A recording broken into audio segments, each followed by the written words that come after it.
What's good with it, YouTube? We are back. Now your boy has been in the cut cooking up a few videos for y'all. I mean shit, how long's it been since the last one? A week?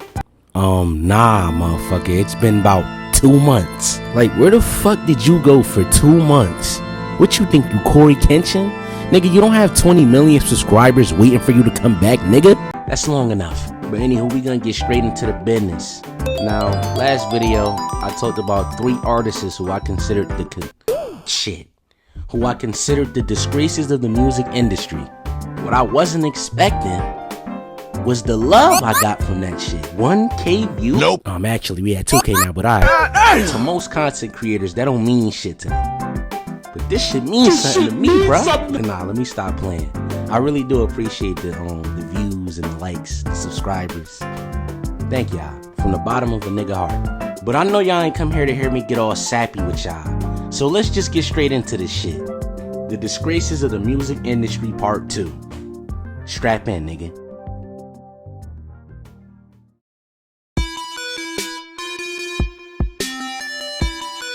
So for the number 1 spot, we got this nigga Suge Knight. Now this guy right here is a fucking problem. This dude was the CEO of one of the biggest record labels in the West Coast, Death Row Records, and some of the greatest artists of all time were signed to that label. You had niggas like Tupac, Snoop Dogg, Dr. Dre. Should I keep going? I feel like that's enough. But besides the people he had on his team, you gotta talk about the man himself and all the actions that's led him to being on this list.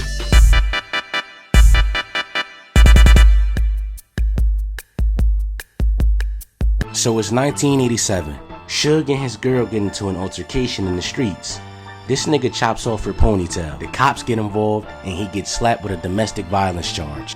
Now fast forward a couple days later, on Halloween, this nigga steals somebody's car.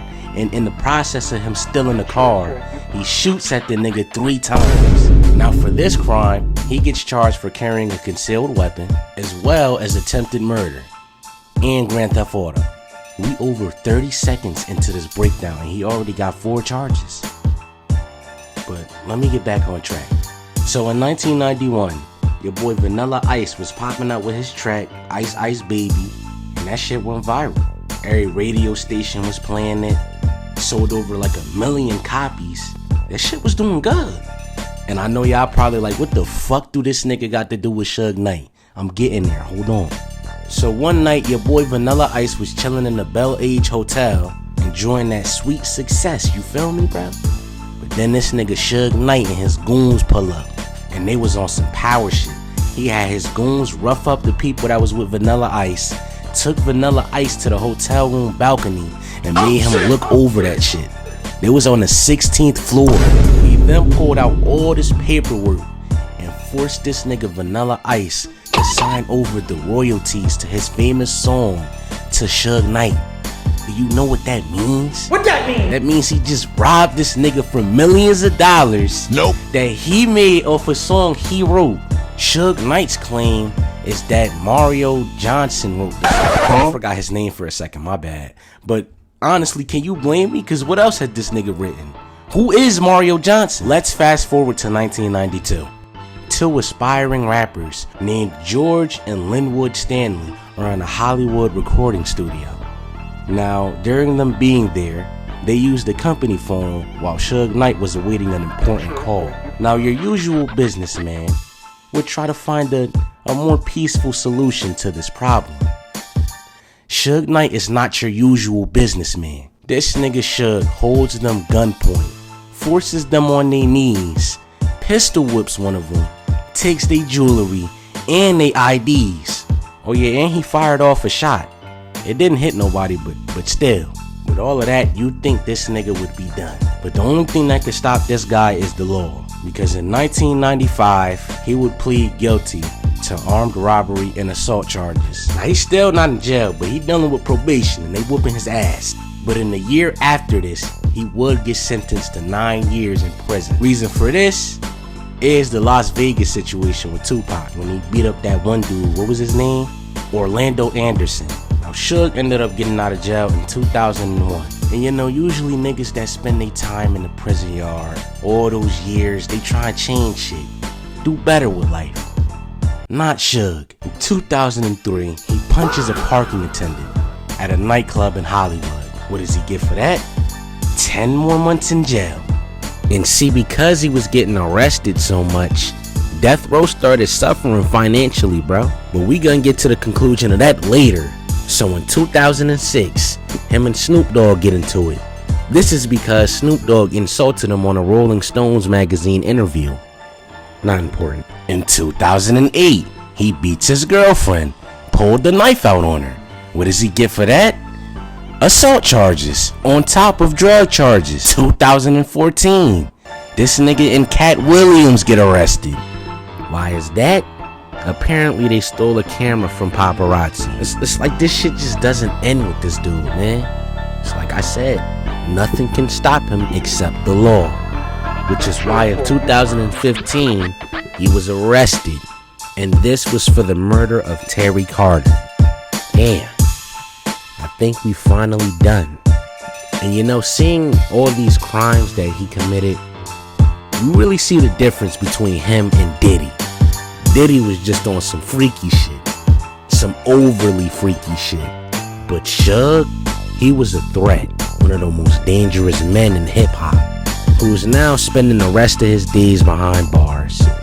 But I'm sure all of y'all can understand why he's on this list as one of the disgraces of the music industry.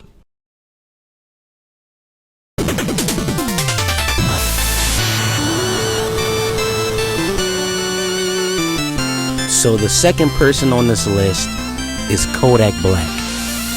So first things first, right? We know he's been in trouble with the law plenty of times. And I will touch on that, but that's not the main reason he's on this list. The reason he on this list is because of some of the crazy shit he be saying. Now you probably listening to the video like, Drip, what are you talking about? My answer to that is when he shot his shot at Young M.A. I don't even see the confusion. I'm fucking Young M.A. long as she got a coochie. Huh? Fucking Young M.A. long as she got a coochie. Like, what do you even say about this shit? And as if that wasn't bad enough, I don't even think you'd be able to guess who his next choice was. Lauren London. And for anyone who doesn't know who that is the widowed wife of Nipsey Hussle. And you want to know the crazy part?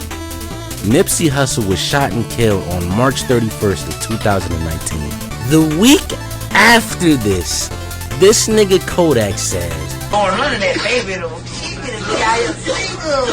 She finna be a whole widow out here. I'd be the best man I could be, fuck. I'd give her a whole year. She might need a whole year to be crying and shit. For dude though. I ain't trying to shoot at her. I'm saying this, look. No, she could do 2-3 years, but I just try to be I try to be like, if you need a friend to holler or show the lean or you can call my line. You hear that, ladies? If you lose your husband, you can call this nigga line. You know what I think his problem is? He has a hard time controlling the shit that comes out of his mouth. Oh, and don't forget the drugs. Those are actually gonna play a big part in this next segment, as well as his legal problems. But you got me fucked up if you think I'm covering all of them. I'm surprised this nigga is even still able to walk around freely. He got arrested more times than Suge. But that's not the crazy part. Hold on, let me get to it. So March 11, 2020, Kodak pled guilty to a firearms possession case. He's looking at about 46 months, which is 3 years and a couple of months.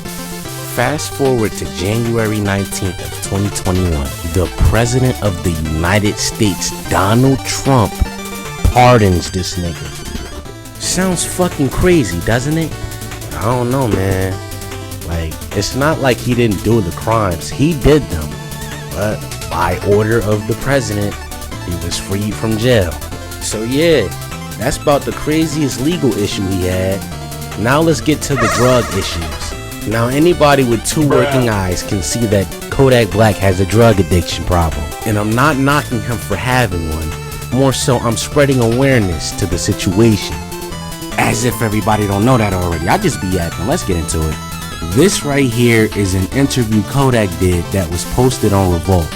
This interview touches on the collaboration that Kodak did on a 6ix9ine song. As you can see from the thumbnail, he is high as shit. But besides that, I wanted to show a few clips that will add to my point. Like this one. What you actually said on the song, a lot of people went back on your side. So how did this thing come about? It was really on some shit like, okay, like when they first hit by it, I was some shit like yeah, like shit, fuck. Like it wasn't nothing to think about. It wasn't nothing like nobody to call and ask, should I do this? Like, you know what I'm saying? The fuck. Just gone. This nigga looked like a zombie, bro. Shit, talk like one too. I couldn't even understand what he said. Shit crazy, bro. But the main point of the interview does bring up a good question. And I want to show a clip while I ask this too. I understand the value of $1. Right. Yeah. Fuck. $100 still $100. A band still a band, homie. Yeah. Right. $1 million fucking dollars, bro, to do a song with a nigga who, like, I don't even know the niggas he told on. Went in on and I ain't even from over there. And this is some shit like, nigga, that's y'all rap. Man, interesting. Now my question to the viewers is, would you do a song with a rap for $1 million? But now that we've gotten past that, I think we've just about wrapped up Kodak Black's segment of this list, and why I think he's a disgrace of the music industry.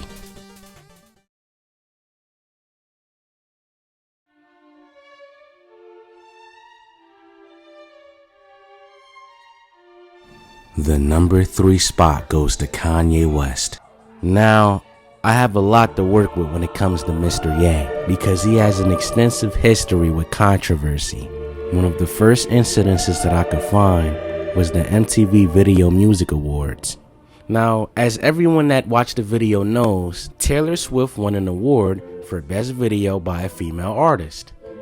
Kanye ain't like that, so he snatched the mic from her and does this. Really happy for you. I'm gonna let you finish. But Beyonce had one of the best videos of all time. One of the best videos of all time.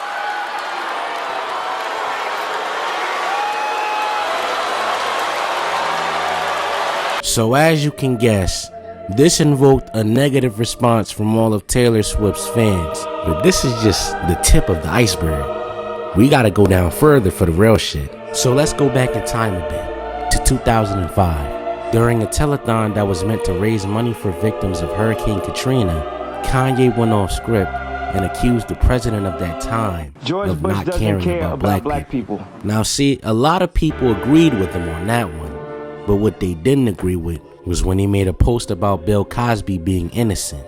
And if you know who Bill Cosby is, then you know how crazy of a statement that is.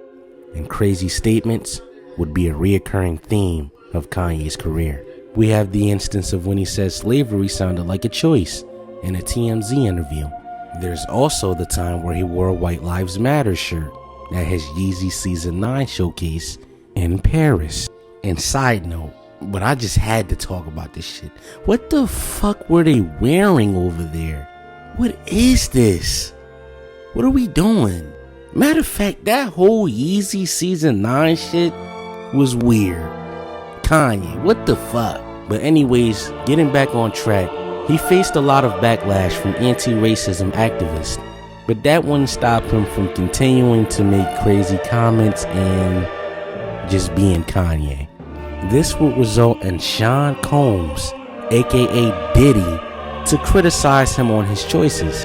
This would prompt Kanye to post their disagreement on Instagram, where you can clearly see that this nigga is tripping.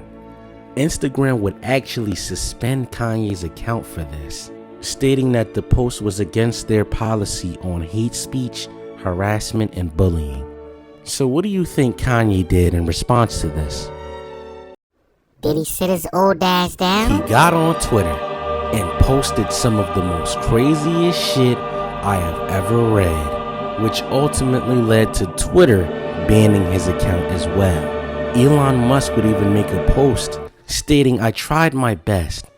Despite that, he again violated our rule against incitement to violence, account will be suspended. And that was only the beginning of the downfall for Kanye. Due to the outrage he sparked, a lot of brands didn't want to associate themselves with him anymore. And so he lost partnerships with big brands such as Balenciaga, Gap, and one of his most successful ones being Adidas, who supported him with the creation of the Yeezys, as well as financially supporting him with the marketing and distribution of them. So yeah, Kanye fucked up. Foot Locker and TJ Maxx announced that they would no longer support nor sell Yeezy products. The CAA would drop West from the client roster. The MRC shelved an entire documentary about him and ended their business altogether. JP Morgan Chase severed banking ties with him and his brand, and the Universal Music Group noted that his recording contract had expired with no plans of renewing. So to sum that all up, Kanye West lost $2 billion in one day. You fuck around and you find out. Cause playing a persona can get you rich, but it could also make you go broke. So just be careful. Use it wisely and not like how Kanye used it. Because as you can see, it costed him an entire fortune. But I think that just about sums up the final addition to this list. Kanye West, a disgrace of the music industry. And that's that. If you want more videos like this, be sure to like and subscribe, and I'll catch y'all later.